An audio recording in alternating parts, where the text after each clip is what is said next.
I left my husband after he attacked our daughter for coming out, and 2 years later my best friend sat me next to him at her wedding hoping we'd get back together. I, 37F, left my husband, Darren, 37M, 2 years ago, when our eldest daughter, now 19, came out and he physically attacked her for it. We have 4 children and I have sole custody over the 3 who are young enough to be covered by custody agreements, which Darren has tried to fight me over for the past 2 years, but when you have a criminal record for beating up one child, the courts are unlikely to give you custody of the others. Darren and I were in the same friendship group since primary school, but my friends told me they had all cut contact with him. I went to my friend, Rachel's, 37F, wedding, this weekend when I spotted him at the ceremony. Because it's a wedding and an important day for my friend, I chose not to acknowledge his existence. It was a big wedding anyway, so I thought I could just avoid him and have a conversation with Rachel about his presence at a later date because she deserved to enjoy her big day. However, when I was looking at the seating plan for the reception, I saw both of our names, one after the other. Rachel had put our group, including Darren, on the same table. My 2 other friends from this group convinced me to take my seat because we hardly get to see each other anymore, promising that they had no idea why Darren was invited and vowing to make him regret being born if any drama started. Darren sat next to me, greeted me with a "hey babe," as if we were still together, and I could not cope with being in his presence. All I could think about was desperately trying to restrain him while my second eldest called the police. I downed my glass of Prosecco and walked to my hotel.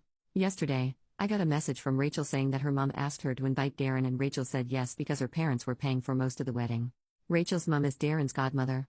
I asked her about the seating plan and, again, she said that was her mom's doing because she was adamant that there was a potential for us to get back together. She apologized for not telling me, saying that she thought I wouldn't go if I knew, which is true, I wouldn't have come. I have not replied to that message and I don't plan to. As much as I don't want to give up on an over 3-decade-long friendship, I can't get past this. Relevant comments. Commenter. Also screw any friends who convinced her to stay and actually sit at the table. Why the hell didn't any of them at least offer to swap seats so she didn't have to sit next to the piece of crap that she should probably have a restraining order against? OP, thank you. My eldest has a restraining order, but because his actions were towards her and not myself, I don't really have the evidence to be granted one in the UK. Commenter number 2, I assume, since Rachel is from the friend group, that she knows what he did. I also assume, because you've been friends for 30 years, that she knows your children. If these 2 facts are true, then she needed to protect you. This was unforgivable in my opinion. OP, yeah, my children call her their auntie and she and her husband helped me pack up our lives after what he did.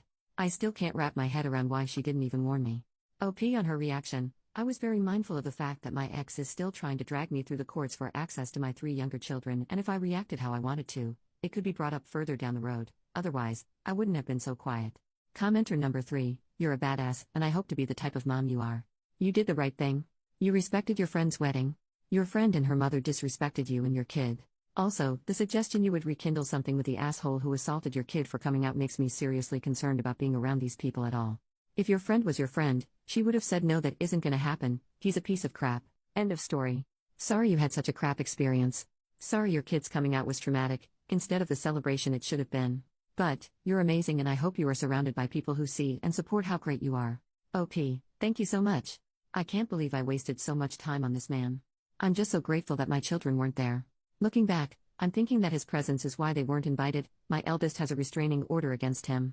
7 hours later. Commenter, you might need to warn your oldest of what happened in case your ex-friends try and contact them over you going no contact. OP, we had a conversation with her when I got home and she has blocked Rachel and her husband. Update, the next day, 35 hours later. Thank you to everyone for their support in the comments.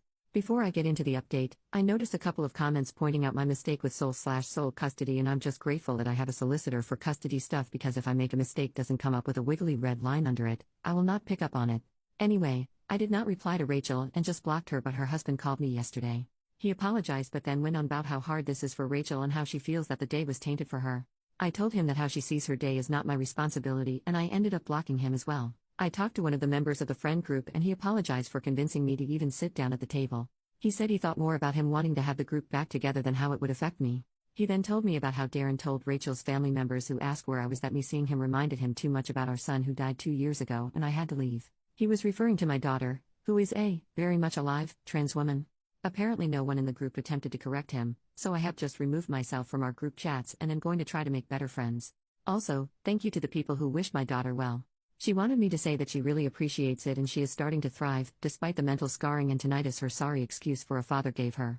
I could not be prouder of how far she has come in her journey and, in September, she will be the first person in my family to go to university. She is taking a page out of the Petty Queen's book and getting her revenge with a life well lived. Relevant comments. Commenter, what do your other kids think why they can't see their dad? OP, my second eldest saw what he did and the younger two saw the state he left their sister in. They were 7, 8 and 11 at the time, so they were old enough to be aware of the situation. They do talk about missing having a dad sometimes, but they don't feel safe around him, and my second eldest is petrified of him. Commenter number 2, that's horrifying. I grew up witnessing violence in my home, and that stays with a person. Have you considered counseling for the family? OP, I'm so sorry you had to go through that. They're all in individual therapy through the NHS and their schools, but I will try to get us a referral for family counseling.